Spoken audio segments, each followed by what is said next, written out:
উপজেলা চেয়ারম্যানের একটা গাড়ি থাকে, আমরা ভাড়ায় গাড়ি চালাইতে হয়। আমাদেরকে যদি আমরা লজ্জায় এটা বলতে পারি না, আমরা এটা লজ্জায় কোথাও বলতে পারি না।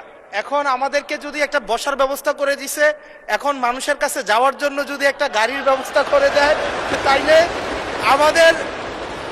আমাদের জন্য একটু সুবিধা হয়, মানুষের কাছে একটু যাইতে পারি।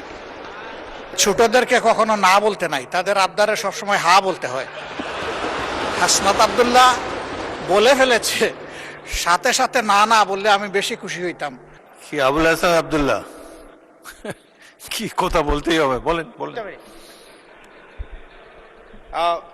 আমি সব সময় হচ্ছে বিভিন্ন মানে বিরোধিতার জন্য দাঁড়াই। আজকে থ্যাংক ইউ জানাচ্ছি যে আজকে এই ধরনের একটা সিদ্ধান্ত নিয়েছেন। আমার এই অপোজিশন থেকে আপনাদের সবাইকে থ্যাংক ইউ জানাচ্ছি যে একটা বসার অন্তত জায়গা হয়েছে। আমরা লজ্জায় একটা কথা বলি না।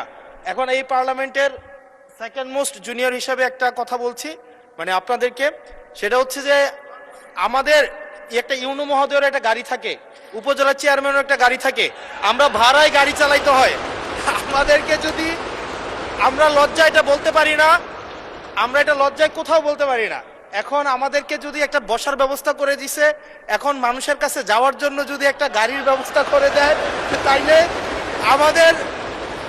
আমাদের জন্য একটু সুবিধা হয়, মানুষের কাছে একটু যাইতে পারি।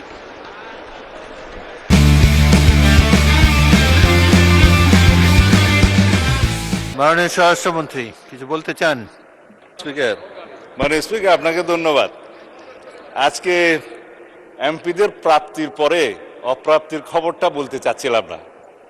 আমাদের মাননীয় প্রধানমন্ত্রী যেদিন সংসদ নেতা নির্বাচিত হয়েছেন, আমাদের পার্লামেন্টারি পার্টি মিটিংয়ে প্রথমে যে অনুশাসন দিয়েছেন যে আমরা এমপিরা এই নতুন পার্লামেন্টে জনপ্রতিনিধি অনুযায়ী আলাদা কোনো সুযোগ সুবিধা নেব না। সেই হিসাবে তিনি অনুশাসন দিয়েছেন। একটা আইন আছে, এটা সংসদ বিষয়ক মন্ত্রণালয়ের অধীনে সংসদ সচিবালয় থেকেই লিড করবে। এই আইনে আমরা একটা সংশোধনী আনবো যে এই মহান জাতীয় সংসদের কোন সদস্য আমরা ট্যাক্স ফ্রি গাড়ি নেব না। এইটা মাননীয় সদস্য বাদে বাকি সবাই তালে দিছে, কিন্তু আমাদের মাননীয় সদস্য ছাড়া দিছে।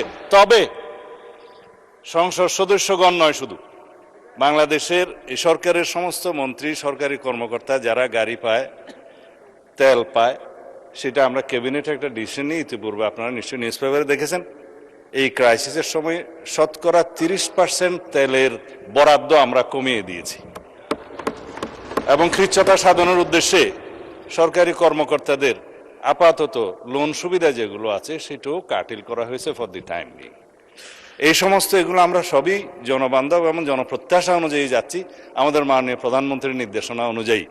মাননীয় সংসদ সদস্য নিশ্চয়ই অফিস পেয়ে খুশি হয়েছেন, আবার গাড়ি না পেলে নাখুশ হবেন।